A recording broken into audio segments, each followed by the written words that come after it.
You think it's a simple matter of obeying the agreement that the government had with the ex-militants at the time that amnesty was given? The deal was that development, infrastructure, and all that in the Niger Delta would be a part of a holistic approach to this.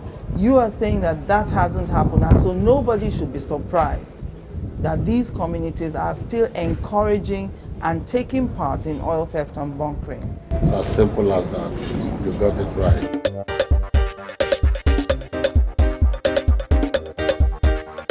Well, listen to this quote: if there are no international buyers, there will be no local suppliers. It is an international crime. This illicit business of oil theft will not flourish in the country if there were no foreign buyers for the stolen product. End of quote. Welcome to 60 Minutes with me, Angela Ajitumobi, at the first ever conference on oil theft and bunkering in the Niger Delta, organized by the Office of the Special Advisor to the President on Niger Delta Affairs, Kingsley Cook.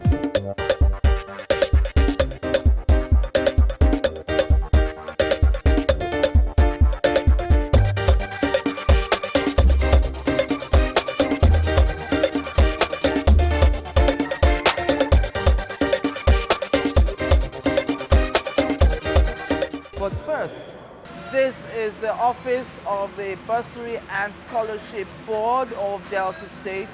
The Commissioner for Higher Education, Professor Hope Erara, represented the Governor and Chief Executive of the state, is here to present checks to those students who have secured admission into aviation schools, either here in Nigeria or anywhere in the world, to assist them towards their studies and enable them to complete the course to become a fully certified commercial pilot.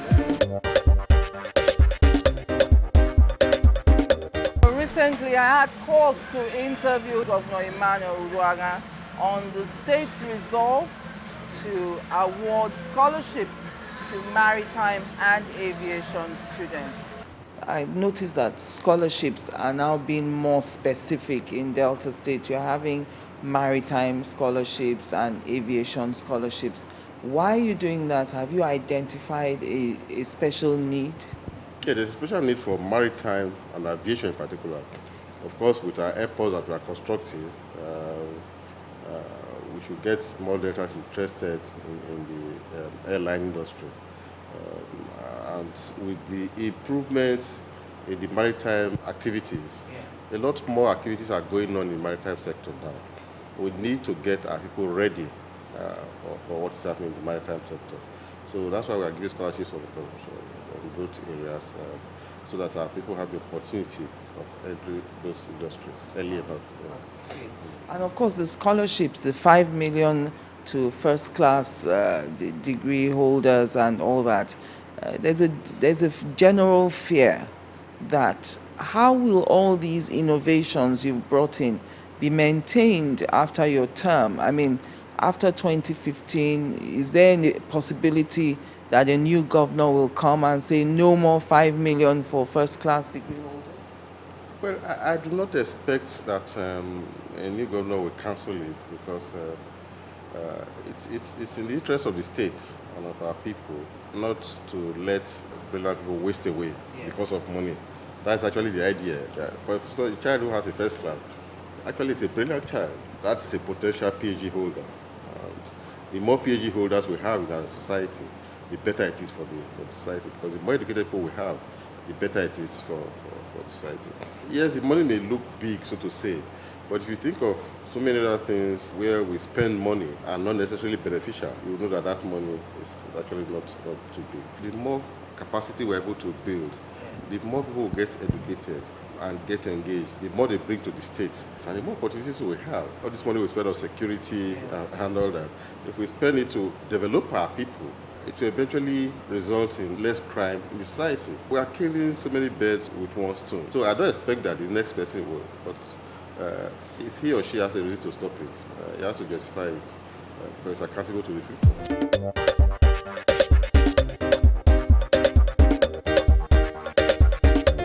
the beneficiaries fell into two groups.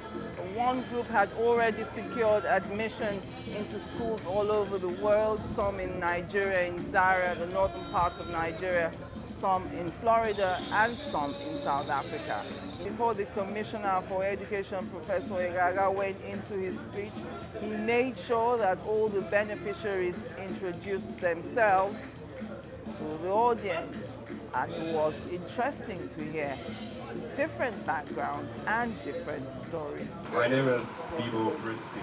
I gained admission into Durban Aviation Center in South Africa. I haven't started the course yet, but I'm going to commence in September. My name is Enifo Adobe from Oriloko, Sokonof. I gained admission to Cab Air, which is now brought over by Pan Am, flight school in Florida. I've gotten my private pilot license. I've done all other exams, but I'm yet to get my instrument rating and commercial. I started in December 2011, but could not continue because of funds. My name is Oibo Lopi Sugogo from Owilogo, Isoko. I did my cabin crew course at NCAS Zaria. I gained admission into Sunrise Aviation, Florida. I'm starting in September. From Agbaro, we gained in North local governments. I gained admission into Flight Training Services, South Africa. I would be starting some in September. I couldn't go when I got the admission due to funds, but with the assistance of the government today, I am definitely going to start in September. And we really want to say thank you to the Delta State government.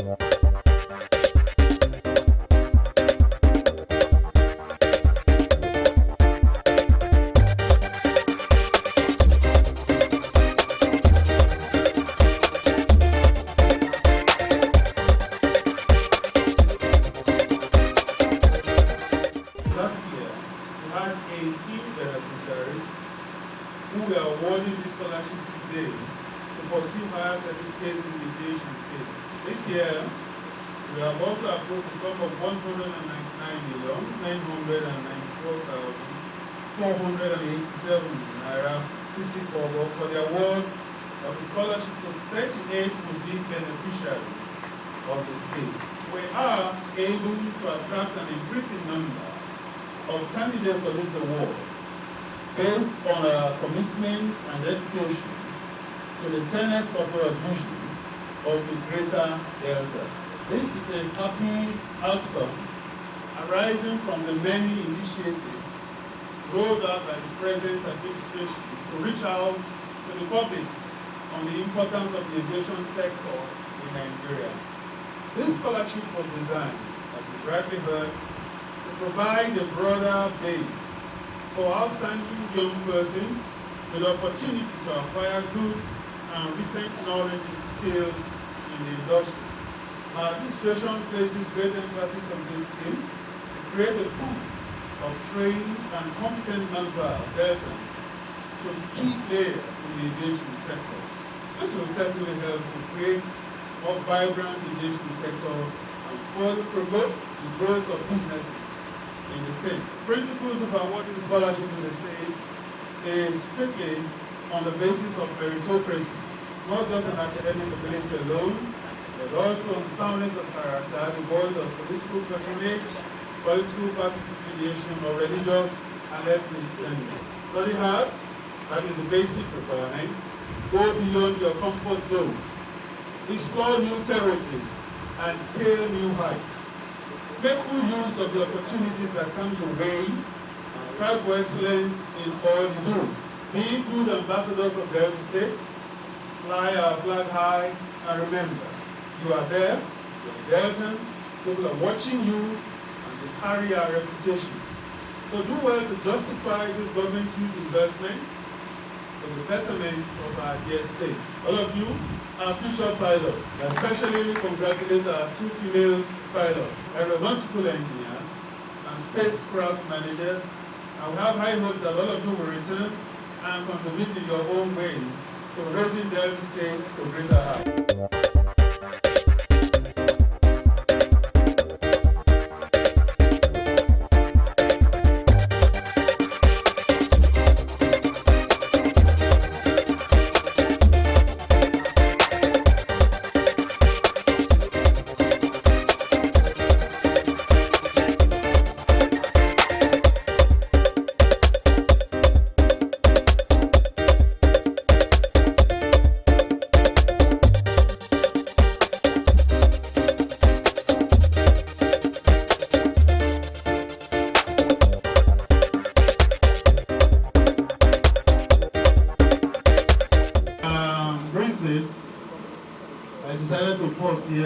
especially congratulate you. I'm told your dad is a pilot or was a pilot, and is here, was a pilot. You want to stand up for recognition? Oh, that's the dad. Come on, let's see you. Come and let's see the father. The mother is also here. I hear the mother is already objecting. Why do you invite? So let's have them. Well, she married a pilot, and she's giving birth to pilot. Congratulations.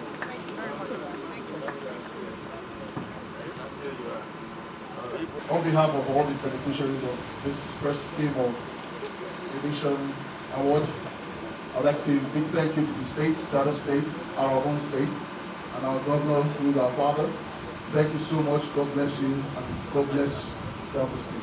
Thank you. Well, the professor took us through a history of this aviation scholarship, and I was able to engage him afterwards. So this is the third scholarship I'm attending in Delta State. I'm very worried. I don't know how this will be sustained after the administration of Dr. Odwaga ends in 2015. Well, Dr. Odwara was elected by the people of Delta State, governed for the first 4 years, and governed for the next 4 years. Now, having received the mandate of the people, he decided to introduce scholarships, different schemes, bursaries. All right, we have bursary for all Deltans who have 2.20 and above. We have the first class. We have for disabled or physically challenged. We have for foreign scholarship. Now we have aviation. Yes. In other words, he's fulfilling the mandate which the people gave to him. And the mandate is for 8 years. However, we believe that we are laying a very solid foundation that whoever takes over after 2015 will not see the need to scrap the schemes because they help to develop the state, they develop individuals, they help the manpower base of the state, and the people appreciate it. So we don't have any fear at all that anybody is going to. But if it happens, well, we leave that to the people of Delta State. And you talked about foreign scholarships now. What's the criteria for those who wish to partake in this scholarship if they school abroad? Yeah, the funds are limited. So what we do is set a very competitive exam. Once we are ready, we are going to advertise, and we set exams, and if it's 100 million we have for the votes, and the number that it can cover, we draw the cutoff, and then we award to those people, strictly on merit. All right, what we have tried to do is to avoid man, no man type of thing. Connection. Yeah, these are scholarships. Scholarships are meant for the best minds, for those who have performed well. The bursary is a leveler, it's for everybody. But when it comes to scholarship, it is the belief of this administration, fully supported by His Excellency, the Governor of the state, that we should give to the best persons, and that is what we've been doing. What is the difference now between a bursary and a scholarship? Well, a bursary is given to you not necessarily because you have done excellently in your exam. You're coming first. Yes, no. It's for everybody. It's just to assist all Deltans who are schooling in Delta States, in Nigeria, and who have a cumulative CGP of 2.20. You can see that is very low. That's third class, So we give to everybody. So the bursary is just to assist students who are in tertiary institutions. And you know the way the economy is. There are some students who go through tertiary education without ever having access to 20,000 naira, 30,000 naira cash. Involved. Yes. So this gives them the opportunity. So they can buy books, support them when they're in school, support their accommodation, we don't pay tuition here in Delta State. So we have done a study of it, and we have seen that it's highly beneficial to our students. Now, for those who have received the aviation scholarships today, is there any condition tied to it? Do they have to come back and work with Delta State for a number of years to pay off the bill? No, we haven't done that. As for most of our schemes, His Excellency has said, look, the idea is to train manpower. And if we train the manpower, wherever they are in the world, they are Deltans. They are Deltans. And if they so wish that they want to return home and work here, of course they are welcome. You know, in the speech, we expressed the hope that someday a Deltan we have trained as a pilot would captain a plane that will land here in Asaba or Subi. Okay, that for us will be part of the joy. So we don't put them under any bond for now that they must come and serve here. Anyway, on the lighter side, we don't have an airline in Delta State, so they're allowed to work anywhere as long as they fulfill their ambitions in life. We are satisfied. We've done aviation today. When will we see the maritime scholarships, and what kind of subjects do maritime students study? Just where we have a school for aviation studies, we also have for maritime. And we are going to have that soon. We're in the process. It's still in the incubation stage. It's been approved.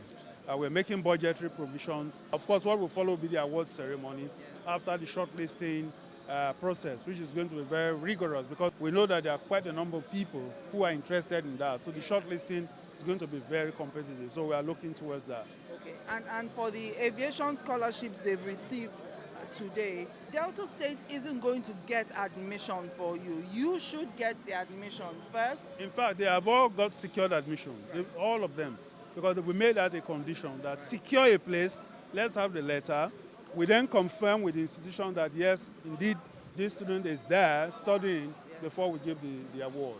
And I was thrilled. I saw two ladies there. Oh, yes, I was. Two ladies who want to be pilots, who are Deltans. We look forward to when they will be pilots, that we're going to announce it to the world.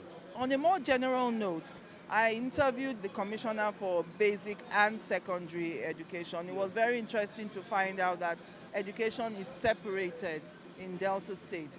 What is the advantage of that separation?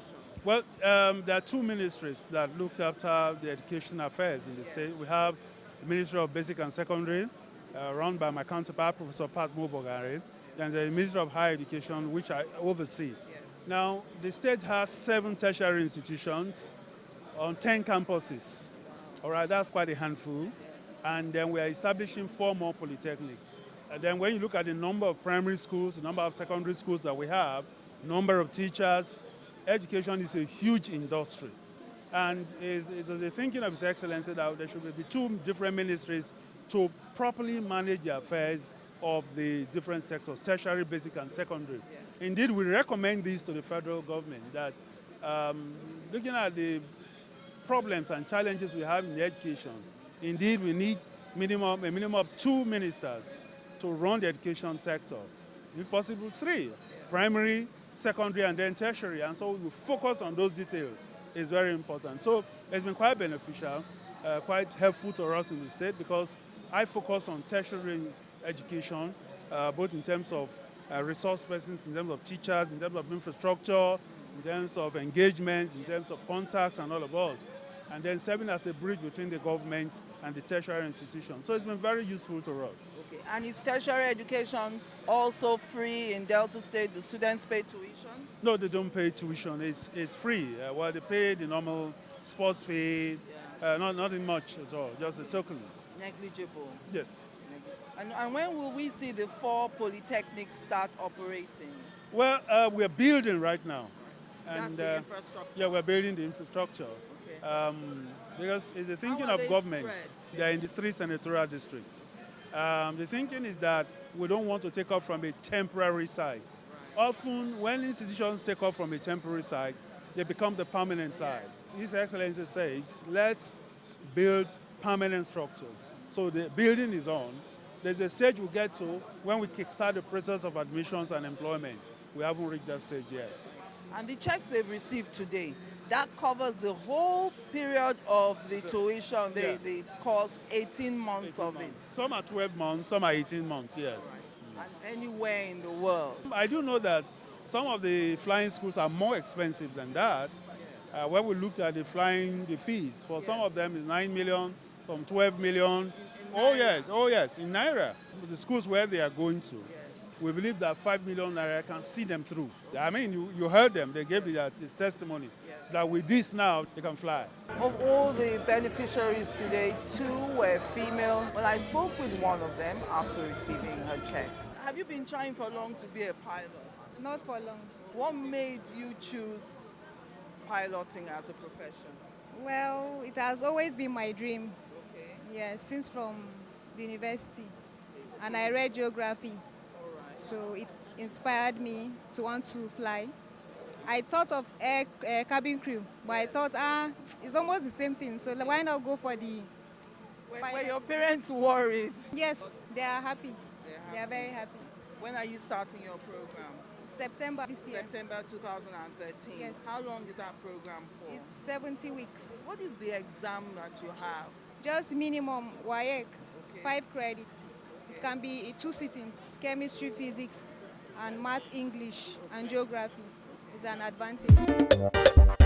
And then I spoke with the happy parents of one of the beneficiaries, Captain Brisby and his wife, and here's what they had to say. Congratulations, Captain Brisby. Thank you very You're much. going to have another captain in the family. Thank you very much. Thank you very I much. mean, how did you know about this program? Let me say, first of all, I'm indeed very proud. I'm very happy to come from Delta State. I'd like to thank the governor, the state executive, and the board. It wouldn't have been a problem as such. It would have slowed it down because to be a pilot is a lot of money. It's not cheap. It's not cheap at all. This has laid a solid foundation financially for him to start, and then we will finish. I mean, this is exciting because I knew people as a kid. So, I mean, is it a difficult course? Is it, people do law, people do history. Is piloting something that is really intense? Piloting is like any course you want to study. Yes. It has its intense moments. You have to have a flair for it. If you can't stand heights, because you have to do a lot of stunts in the air, but if you have the flair and you have your wits about you, you'll be a good pilot. I hope you guys are not forcing him to be a pilot because Daddy was a pilot. Yes, we actually wanted to stall the flying thing, but he resisted. So we took something like a gap year or so for him to see if that was actually what he wanted. But from the age of 4, he's always said he wanted to fly. And So why we did gave you him. want to fly? You thought your daddy looked cool. A lot of people have said that, it's probably because of my dad, I want to be a pilot. Obviously, he has been an influence and stuff, but like any other person who wants to do any other job, a doctor, a lawyer, being a pilot has been the only constant job I've wanted to do since elementary school. Yeah.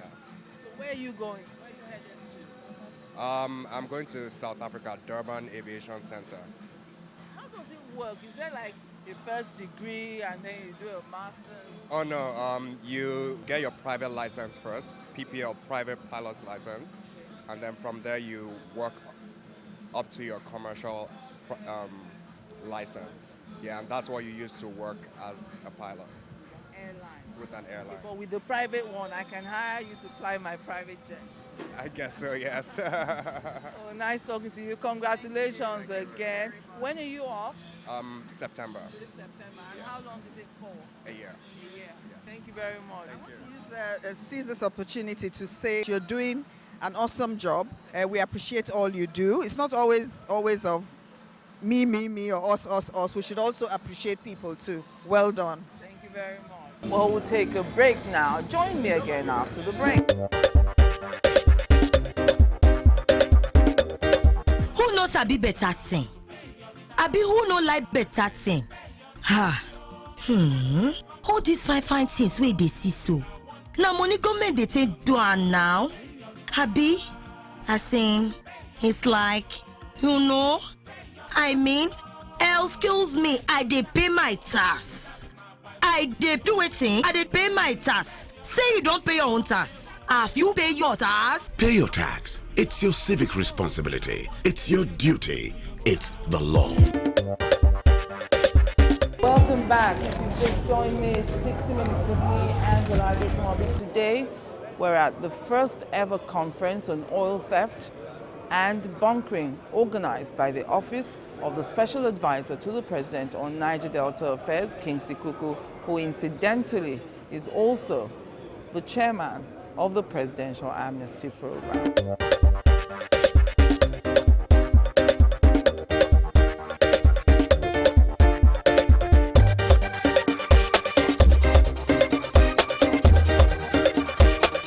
Now, we do know that the Delta State Governor, Dr. Emmanuel Uduaghan, is also heading a committee, a presidential committee that is looking at oil theft and bunkering in the Niger Delta and trying to prefer solutions to that. How far that committee will go, we still don't know, but this is a start.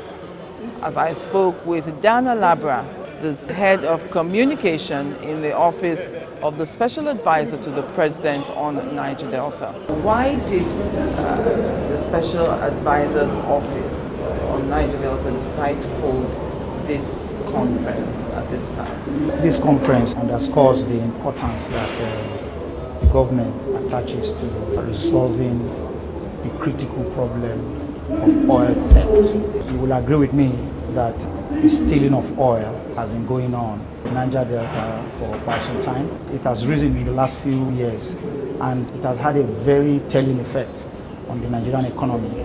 And the government doesn't want to just fold its arms, become broke. So the Office of the Special Advisor to the President on Niger Delta decided to organize this conference. Of course, the government doesn't want to tell itself that it has all the ideas. There are people out there who could also prefer solutions. This is a security problem. The security agencies in the region are tackling it. But there are still other ideas from outside that could also help the government. That is why the scope was expanded. How does the government hope to draft the ordinary Nigerian into this discussion, considering that the ordinary man can't steal oil? He doesn't have the wherewithal, the resources to engage in this kind of activity. The fact of the matter is that the ordinary Nigerian may not be involved in stealing of oil, but is affected by the stealing of crude. Because as we all know, the Nigerian economy is sustained by proceeds from crude oil. The question you have asked about how the government will try to get the ordinary Nigerian involved is about survival of the Nigerian economy and survival of Nigeria as a nation. Because any individual or any corporate body or any nation that cannot meet its bills, that cannot pay its bills, is in problem. The government is not just crying foul. Stealing of oil in the Niger Delta is bleeding the Nigerian economy. And then I would say to you that what about the resources that are already available to the Nigerian government? Some people would argue with you and say, we haven't seen what they're doing with the money they already have. But they're fighting for more. But that is not true. Any person who says he hasn't seen what this government is doing with the resources that it gets from, that is generated from oil, the person is just playing the ostrich. This same government has transformed the railway sector. We are beginning to see a revival of the rail system in this country. A lot of money was pumped into that. This same government today has rehabilitated 11 airports at a time. Today, go to the airports. By next month, September, the Akanu Ibiam Airport in Enugu will commence international flights. These are things that are not happening before now. This same government, today you can drive on Nigerian roads better than they were. This same government has embarked on vast road infrastructure development. These are things that touch the common man. Look at what the government is doing today in the Niger Delta through the amnesty program. You cannot say the amnesty program is not a success today, but it takes money to keep the program running. It takes money to get these boys trained, to get these former agitators equipped with the kind of skills that the program is equipping them with today. So any person who says the money that the government is making is not being judiciously used is only playing the ostrich. We should tell ourselves the truth. This is not about politics. It's about reality. And this is the fact. There are people who will not ordinarily begin to tell a lie, and these are things that are verifiable. Today, this same government has shored up the Nigerian economy, that international agencies that rate economies are giving the Nigerian economy positive scores. Today, Nigeria ranks as the fastest growing economy in Africa. We have overtaken South Africa. We have overtaken Egypt. Did this thing happen by magic? The World Bank the IMF and other people and other global bodies that are rating Nigeria positive, which Nigerians didn't bribe them. Nigerian government didn't give them money. These are people who have seen the positive outlook of the Nigerian economy, and they are rating. They are telling the world that the next destination in Africa is Nigeria. It is not because the government has folded its hands, it is because the government is doing something to tackle the challenges. And the special advisor to the president on Niger Delta, Kingsley Cook, has said, I'm quoting him now, if there are no international buyers, there will be no local suppliers. It is an international crime. The illicit business of oil theft will not flourish in a country if there were no foreign buyers for the stolen product. End of quote. Let me just take it from where my boss stopped. Yes. You see, the issue of oil theft is a demand and supply situation. If there's no demand, I agree completely with him. In fact, he's just stating the obvious. And if we are to tell ourselves the truth, it is not my mother or my grandfather in the village that will go and bust a pipeline. Where will he sell the crude? Do we have refineries? Oil theft requires sophistication. The oil industry is a high-tech sector. You need somebody who has the technical know-how, the capacity to be able to siphon crude. The crude that we are talking about is not the one that is siphoned in buckets. We are talking about crude that is siphoned in vessels, in barges and in oil tankers. Who owns those oil tankers? Is that not an admission on our part that our security agencies have failed to catch the oil thieves, and now we're looking at the international community to help us? Like he said, it's an international crime. Yes. But there has to be some kind of collaboration between some local persons and people out there. Yes. We have security persons in Nigeria, but are we saying that we don't have crimes in Nigeria? We still have crimes. All manner of crimes still happen. In fact, the best police economies today, you have the worst kind of crimes. You have more heinous crimes taking place in those places. Are you going to say that the security agencies have failed? That is why you are not able to stop criminality? The more the sophistication in crime prevention, the more the crime. The security agencies are doing their job. But it doesn't mean that the people who want to get this product cannot get it. So the question we are asking, and that is why this conference is very important. How do we stop these things that, if the collaboration is between our own security agencies and outsiders, how do we stop it? And the cynical question for most Nigerians out there is this: when the government starts a campaign such as this against oil theft and bunkering, people think it is targeted against somebody. Does the government know the people involved and they're looking for a way now to knock them down because of 2015 politics? No, it will be too narrow to reach that kind of conclusion. The government cannot go all the way to do all of what it's doing now because it wants to target the person. No, this thing is a criminal cartel. It's an international syndicate. It's not about one man. If the government knows that it's one man, the government will just go and catch the one man. And the problem is solved. We all know that a lot of persons have been arrested when it comes to the issue of oil theft. What has it stopped? Which means it goes beyond just an individual. This thing has become an enduring problem. And that is why the government is also doing things like this to be able to get a proper solution. The Nigerian government is beginning to get a positive headway on this. Before now, what we used to, our crude oil output had dropped to 2.2 million to 2.1 million. Just a few days ago, the figure that came out from the NFPC showed that it had risen again to 2.4 million barrels per day. It's like all this talking about it now is... Yeah, it's beginning, yes. The scope of security operations had been enlarged. The surveillance has increased. There's a positive outlook.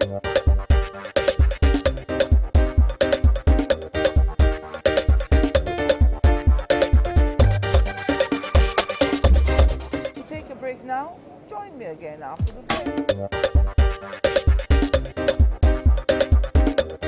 Who knows a bit better thing? Abi who no like better thing? All these fine things where they see so. Now money government they take do now. Abi, I say, it's like, I mean, excuse me, I dey pay my tax. I did do it, I did pay my tax. Say you don't pay your own tax. Have you pay your tax? Pay your tax. It's your civic responsibility. It's your duty. It's the law. Welcome back. My concluding moments now at the conference on oil theft and bunkering organized by Kingsley Kuku, the special advisor to the president on Niger Delta affairs. Well, joining me now on the program, Victor Ben Ebikabowe, also known to you all as Boy Loaf. I was interested to hear from him what he thought about all the speakers at the conference agreeing that oil theft was nothing new, yet no one is talking about the deal that the federal government had with the ex-militants at the time amnesty was offered to them. Amnesty didn't come as the only solution, it was part of a package, and that package included development in terms of infrastructure in the Niger Delta region. But as that happened, well, listen to Boy Loaf. I've been listening to all the speakers at this conference, and they all agree that oil theft is something that has gone on for a very long time. Why is it now they are coming up to talk about it as if it's something new? Okay, thank you for this question. I arrived here late and I got the invitation late. So I decided to honor the invitation to come here and see what the program is all about. And as soon as I entered this place, all what I was hearing is oil theft, oil bunkering, and all the rest. But to me, sometimes I ask myself, what is oil theft? What is oil bunkering? Why are people deceiving themselves? You know, I was just watching them, and I think I quite agree with Patrick Apoblakemi with what he said, because he knows the mind of the people, and he knows what the people suffered. And I quite also agree with the civil defense commandant, because he had pains and feelings for the people in the territory. I will also tell the people that during the time we accepted amnesty, it was made known, it is on record, that I told the world and the federal government that we are laying down our arms and will keep to our home bargain. But if the federal government doesn't keep to their bargain, the younger ones that will come up will be worse than what they experience. Has the federal government kept to its own bargain? To me, I will call it a game, because the federal government have not done anything. We talk about infrastructural development. It's part of the amnesty. The amnesty is not just only training. Training is just one part of it. We talk about human capacity development, empowerment, and these things are not going on. But to me, I can see everything that I think they have politicized everything. And like today, if you go to the amnesty office, what you will see that the politicians are trying to hijack the whole system, even if the SC is trying its best. But the politicians are trying to hijack the system. I have to withdraw and take myself back, because if I intervene, I think I will say so many things that will discredit the full system. What is going on is just like a political hallelujah game. That is what I will say, because they know quite all right how to address all these issues. Oil theft. Yeah, they know quite all right how to address the beginning and the end of the agitation, the struggle. Everything was stated there. But today they are forgetting so soon what happened. It's not by the military intervention or any attack. Look, let me tell you something. Gone are those days where the Niger Delta people will be scared of gun. They're not scared anymore. Nobody is scared of gun. All what they are showing there is just like cartridge gun. The worst case scenario, if they don't address these issues and go to the root cause of this struggle, it will re-blow, and to re-arrest it will be a difficult game. Okay, let me stop you there. If people in the communities in the Niger Delta say, through bunkering, we are able to make our own dividend of democracy, who will stop it? Well, really, if you see what was happening there and you see everything, you see it as a game. And you agree with me that people are trying to show their good work. They are doing, but I'll call it politics. And one thing you will know, you will ask yourself, these areas that is producing this oil that they are showing there, have you seen any infrastructural development? Nothing like that. They have not shown anything like hospital. They have not shown anything like school. They are just showing the areas, how they will attack. I mean, the money they are making from there, you will still ask yourself, what are they doing with it? And they know the big boys in the system. They know the big boys, but you think the government knows the government knows the big boys in the system. Politically, they will want to hide it. You yourself, you are aware. They want to hide it. All those boys you are seeing, the parade here, are they the bigger boys in the system? All those jerrycan bunkering they call bunkering, is that the real bunkering that is running down the system? I mean, everything is a game. What will solve this problem, so long this government knows that they have been making money from the system and you don't provide infrastructural development to the grassroots, I think there is no way you will arrest it. Because the money they've been making from it, we don't know what they are doing with it. There is no empowerment. Even the multinationals are not helping matters. What I believe, if the government are ready to address these issues, they will do it. You think it's a simple matter of obeying the agreement that the government had with the ex-militants at the time that amnesty was given? The deal was that development, infrastructure, and all that in the Niger Delta would be a part of a holistic approach to this. You are saying that that hasn't happened, and so nobody should be surprised that these communities are still encouraging and taking part in oil theft and bunkering. It's as simple as that. You got it right. Well, incidentally, after all said and done, I was able to engage Mr. Kuku in a conversation about the aim of this conference and whether or not, as some of the speakers said, we are all pretending about where and how we can solve this problem. People are wondering why now you're having this conference on oil theft. After all, the money that the federal government has made so far from oil, we haven't seen the benefits. Yet, the federal government is looking for even more money by claiming now that we're losing so much to oil theft.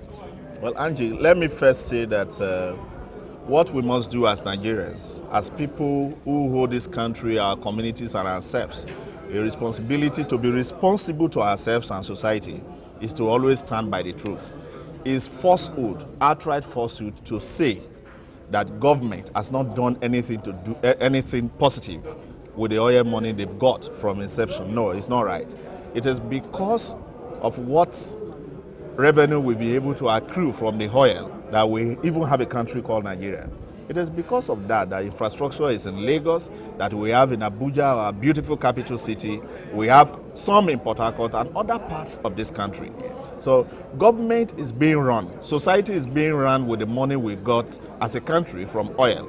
So oil has been servicing this country as a whole. So to say that government has not done anything with the oil money it has got is wrong.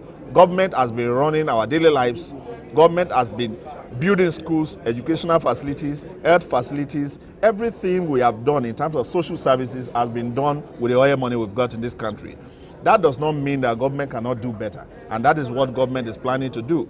Get more and do better for the people. So we are really doing better than what we even meant on ground, and we can do better as a country. And why should the federal government be complaining about oil theft? After all, the deal at the time that amnesty was given to the ex-militants was that infrastructure development would go side by side with the grant of amnesty. Still, the people of the Niger Delta haven't seen that development. Well, talking about what the Niger Delta people in terms of infrastructural development have not seen is a different case, and that is not the reason why oil theft in any case must be condoned. No, you can see the participants, the panelists are very respectable Nigerians, where you have the chief of naval staff of this country come out boldly, frankly, to talk about this menace and providing solutions that are profound. This is the best we can ever get in any discourse in any part of this country at any time to date. But I know for sure that we will get to the end of this. We will solve this. The oil multinationals have their own roles to play. They are to blame in some sense, and they are going to correct those particular mistakes, and we must get it right from their angle. We also, as communities, that in a way are participating, be it menial or not, it is wrong because it is killing and destroying the Niger Delta environment in the first place. Either two, when the environment is destroyed and killed, we are indirectly killing ourselves. As a matter of fact, like one of the panelists said, it is going to be difficult to get out of the environmental damage what is happening in the Niger Delta today in relation to oil theft is causing that environment. So for us Niger Delta people, it must be more keen to us about what happens to our environment and our people. The beauty of human beings, even in the Niger Delta, is affected by oil theft and gas flaring. So these are the kind of analogies that are put together, but we do think they are not reasonable. We know that these are very reasonable assertions that are being made. Scientifically, in the end, people will find out that these are very germane points that have been made in this discourse. I do know, Hanji, that oil theft is criminal. It is a high-tech thing that is going on. You listen to what the Chief of Naval Staff said. You listen to Professor Gigi Dara, who was chair of this particular panel. You listen to Tiki Ogoriba. You listen even to the share representative, the security representative who came. Everybody here has condemned the oil theft menace. The communities have come to showcase today, and this is the key point, and this is the highlight for the media that is here, that all Nigerians, all Niger Delta people participated today, from the community, the panelists, the media, the civil society, have all agreed to the effect that the president of this country is truly worried about this and is dealing with it appropriately. That is point number one. Everybody, including the community reps, agreed to it, that the president is dealing with it, is concerned and is appropriately dealing with it. The other point is that because he is concerned and dealing with it, we will get to an end to this particular menace. So if we are going to get to an end to this menace, what we have done is to identify it. What is this problem? And like the CNS said, we conceptualized it. Having done that, we've identified this problem and we are finding ways and means, if it is very technical, to technically solve this problem. And this is exactly what we are doing.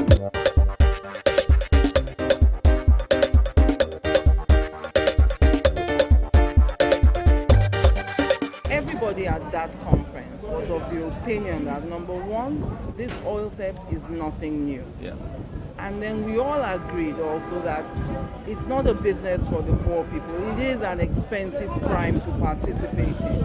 Are we also going to continue to pretend that we don't know who the people are under this business? And if we don't, is it that the Navy and the armed forces are ill-prepared for such a crime as this? No, Angie, this is not right. First, this conference agreed that oil theft and illegal bunkering is criminal, is not right, and must not happen. The second point is that the conference did also agree that the president of this country is seriously concerned about this and is dealing with it. As we are talking now in this conference, another meeting is taking place in Abuja with a presidential team, a committee set up by the president, headed by the governor of Delta State, my own elder brother, Governor Emmanuel Odoan, also addressing the same problem. You can see how serious government takes this. And let me further tell you that the president and the security agencies have succeeded in even addressing this problem now. Just the past 2-3 weeks. 3 weeks ago, they said it was 2.1 million barrels. Yes. So we were losing about 300,000 barrels to 400,000 barrels. Today, the NNPC has come out to say that we are now producing 2.4 million barrels. Can't you see that the president has succeeded in addressing this? And in addressing it further and ensuring that we nip possible activities in this light negatively in the board, this is the only reason why the president head-on is trying to clean it out. And I think this president, who is used to as calmly usually getting his own things right, is going to get this right, is already getting it right, and he will get it better. Right. You said if there are no international buyers, there will be no local suppliers. It is an international crime. The illicit business of oil theft will not flourish in the country if there were no foreign buyers for the foreign. Yeah, that I said. I remain saying that, but the government of President Goodluck Ebele Jonathan is already even addressing that. It has been taken to the United Kingdom government. It has been it's a matter that has been put before the European Union. Yes. It's a matter the president has taken to the United States. Yes. And they are collaborating with the federal government in dealing with this. And that is why you can now, just within 2-3 weeks, move from 2.1 million barrels to 2.4 million barrels. And how soon will we begin to see certification of oil that is leaving this country to be sure that the source from which it is coming is legitimate? As President's advisor on Niger Delta, I am going to forward all these recommendations, including the possibility of highlighting on what you have just asked about, yes, which is within the purview of the NNPC, right, under the Ministry of Petroleum. It shall be addressed. That's it for this week. Don't forget to like 60 Minutes with Angela on Facebook. Alternatively, you can follow me on Twitter, Angela at 60 Minutes. As always, I love to hear what you think about what we're talking about on the program. I'm Angela Ajitumobi. I thank you for the pleasure of your company.